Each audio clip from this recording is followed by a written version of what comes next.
Most people know the Vikings for their ships and their battles. But their real war was against winter. When the sea froze and the wind screamed through the fjords, every breath turned to ice. Snow buried the fields. Firewood vanished. The nights grew longer and longer. In that endless cold, even the strongest warrior could break. Imagine it: no heaters, no insulation, no electricity. Just wood, turf, and hands numb from the frost. How did they survive months of darkness and ice? How did they keep the flame alive when the world turned white? To stay alive, they had to build shelters smarter than the storm itself. Not just walls, not just roofs, but living machines of warmth and survival. Because in the Viking world, heat was life, and every ember mattered. In the far north, winter didn't visit, it ruled. Snow fell in sheets bearing the earth until even the rivers forgot how to move. Winds roared down the fjords, twisting through pine forests like a living thing. The sun, when it appeared, was pale, weak, and brief, leaving long shadows that stretched for miles across frozen land. In small villages scattered along the coast, the Vikings gathered. Fires flickered inside long wooden halls, their breath visible in the dim air. Outside, the wind screamed. Inside, children whispered under furs, and the smell of smoke clung to every wall. That was their world: warmth, surrounded by endless cold. But warmth was fragile. The cold pressed from every side. Wind slipped through cracks in wooden walls. Snow piled heavy on the roof, bending the beams with each passing storm. Moisture crept up from the ground, and no matter how high the fire burned, the air still bit like teeth. Months of this relentless, quiet, merciless could break a person. Even the strongest warrior couldn't fight the cold forever. They had to outsmart it. That's when the Vikings learned something the modern world often forgets. You don't fight nature, you work with it. They stopped building against the wind and instead shaped their homes to move with it. Every wall, every roof, every line of wood followed the logic of survival. A Viking house wasn't just a shelter, it was a weapon, a fortress against winter itself. The longhouse was built low and narrow, hugging the earth like a sleeping beast. The lower the walls, the less wind could strike them. A simple truth, but one that saved lives. Massive wooden posts formed the skeleton dug deep into frozen ground or rested on heavy stones to keep from sinking. Each beam was chosen carefully. A cracked post could mean death when the snow came heavy. The shape wasn't meant to impress. It was meant to endure. The walls were double-layered timber on the outside, packed with moss, straw, or animal hair in between. That pocket of air worked like ancient insulation. The outer layer stopped the wind. The inner one held the heat, and above them all, the roof. It wasn't just a cover, it was a shield. First came the wooden planks or birch bark for waterproofing. Then, the magic layer turf. Thick, heavy blocks of grass-covered earth stacked in rows, roots still holding soil together. Each turf block pressed down like armor. The thicker the turf, the warmer the house. When snow began to pile up, it didn't crush the home. It helped it. The white weight became another blanket sealing in heat. A turf roof could be a foot thick, alive with grass in summer, and buried in ice by winter. It was nature working both sides, storm above, soil below, yet somehow warmth trapped in between. At the center of every longhouse burned the heart of the hearth. Day and night, the fire never died. No chimney, just a small hole at the roof's peak to let smoke drift out slowly. The air filled with a warm haze, smoke that softened the light and drove away bugs. It wasn't perfect, but it worked. Families slept on raised wooden platforms built into the walls, wrapping themselves in fur, their breaths mingling in the dim, smoky air. At the far end of the house, a partition kept the animals: goat, sheep, even cows. Their body heat, their breath, added warmth to the air. It was a strange kind of partnership, man and beast, surviving winter under the same roof. In that world, warmth was shared, not owned. Even the doors were clever, small, low, almost hidden. You had to bow to enter, and in doing so, you kept the heat from escaping. Every detail mattered, because every degree of warmth meant another night alive. The result was astonishing. A home that grew warmer the deeper the winter went. A living machine built from earthwood and instinct. No plastic, no modern tech, just wood turf and genius. Stop the wind, hold the heat, stay alive. That was the Viking equation for survival. The longhouse wasn't just architecture, it was philosophy written in timber and smoke. A lesson from people who understood nature isn't cruel, it's simply honest. If you listen long enough, it will teach you how to live. They turned earth and grass into armor. They turned the wind into a teacher. And by working with nature, not against it, they built something timeless.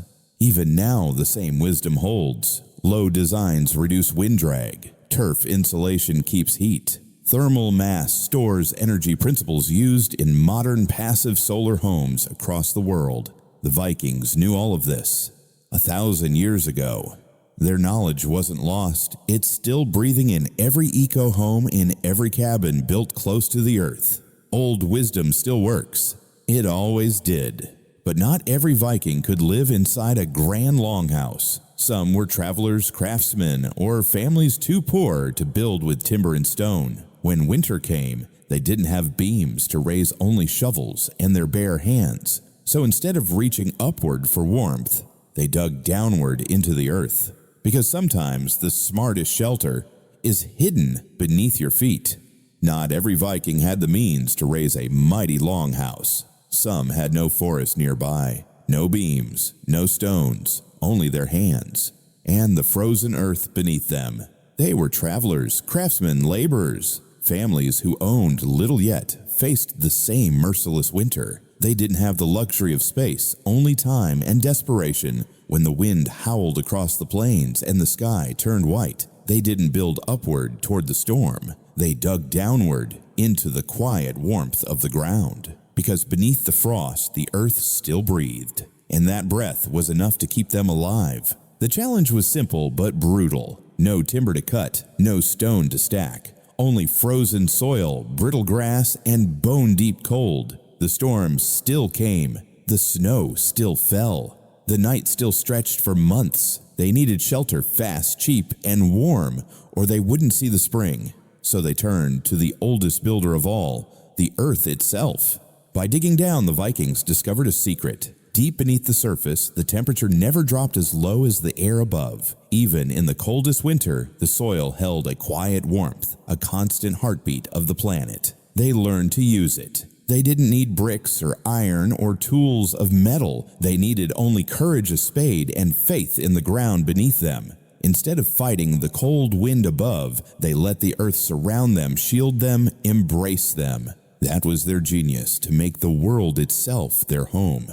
They didn't begin with blueprints or plans. They began with silence and a shovel. Each pit house started as a hollow in the ground, carved by hand from frozen soil. They would pick a spot shielded from the wind, maybe near a small hill or cluster of rocks where the land itself could guard them. The first cut of the spade cracked the frost like glass. Then came the rhythm: scrape, lift, breathe. It was slow work, but the deeper they dug, the softer the earth became, and the quieter the wind sounded above. Most pits were half a meter deep, sometimes a full meter, just enough to sink below the biting air. The floor was leveled smooth with the back of the shovel, then lined with flat stones or split logs. Those stones did more than make the ground firm. They stayed dry, absorbing the heat from the fire, and slowly released it through the night. If the soil was damp, they carved shallow trenches along the edges so meltwater could drain away. Even in a storm, the floor stayed warm and dry, a small miracle when everything else outside was drowning in snow. Each pit was small, barely enough for a handful of people and one precious flame. But that smallness was its secret weapon. Less space meant less air to heat, less wind to fight. Compact meant cozy. Small meant survivable. Once the pit took shape, the walls were born. Thin, flexible branches, willow, hazel, birch, were woven between upright stakes, forming a rough basket-like frame. It was an old method older than iron the wattle. Then came the skin that sealed it all the daub. Clay, mud, straw, and animal dung were mixed together with bare hands until the texture felt right sticky thick heavy. The Vikings smeared it over the woven wood, pressing it deep into the gaps, smoothing the surface as it dried. When it hardened, it turned solid as stone. It stopped the wind, it kept out the rain, and it held the heat like a living wall. Yes, it was messy. Yes, it smelled. But it worked. The straw added strength. The dung bonded like glue. It was primitive insulation, and it worked better than some walls today. In colder regions, they improved it further. They pressed turf or peat blocks against the interior walls, each slab of grassy earth trapping a bit more warmth. Layer by layer, the earth became armor. By the time they finished, you couldn't tell where the wall ended and the hillside began. The home had merged with the land itself. Then came the roof, the hardest, most dangerous part. It had to bear the weight of snow, stand against wind, and yet breathe just enough for smoke to escape. Across the pit, they laid thick wooden beams, covered them with strips of birch bark for waterproofing, then layered reed straw or woven mats for softness. Finally came the heavy turf, thick, damp, and alive, its roots still clinging to the soil. They stacked it piece by piece, overlapping like scales on a shield. When finished, the roof looked more like the hill than a house. It blended with the landscape, disappearing into winter itself. Once the snow fell, the weight of it pressed the turf tighter, sealing every crack. What seemed fragile became indestructible. From a distance, you might see nothing, just a mound of snow in a white valley. But look closer, and a thin line of smoke would rise, curling gently through the still air, a sign that life was hiding beneath the cold. Inside, at the center, burned the heart of the home. A single fire, small, steady, sacred. It wasn't just heat. It was light, sound, and spirit. Its smoke drifted upward through a narrow hole in the roof or sideways through a tunnel carved at the entrance. No chimney, no luxury, but enough. People gathered close, their faces glowing in the amber light. Every breath shimmered with smoke and warmth.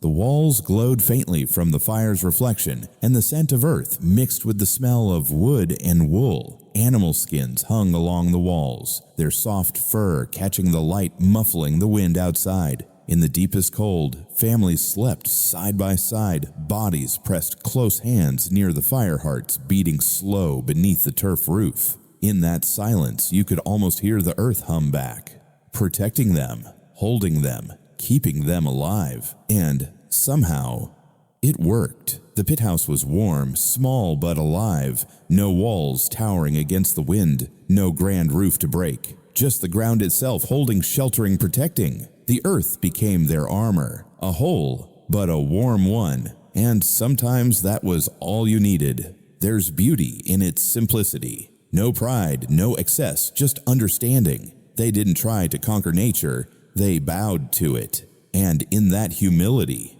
they found survival. They knew that life doesn't always mean standing tall. Sometimes it means crouching low. Sometimes it means listening to the hum beneath your feet and trusting that the soil remembers the sun. The pit house wasn't about wealth or power. It was about wisdom, the quiet kind that keeps you breathing when the storm doesn't care. Even today, the same principle remains. Modern architects call it geothermal insulation. Underground homes, earth lodges, energy-saving designs all echo the Viking idea. Let the planet do the heating. Thousands of years later, engineers still study what the poor once knew by heart, that warmth isn't built with luxury, but with understanding. What they built still teaches us, still works, still warms.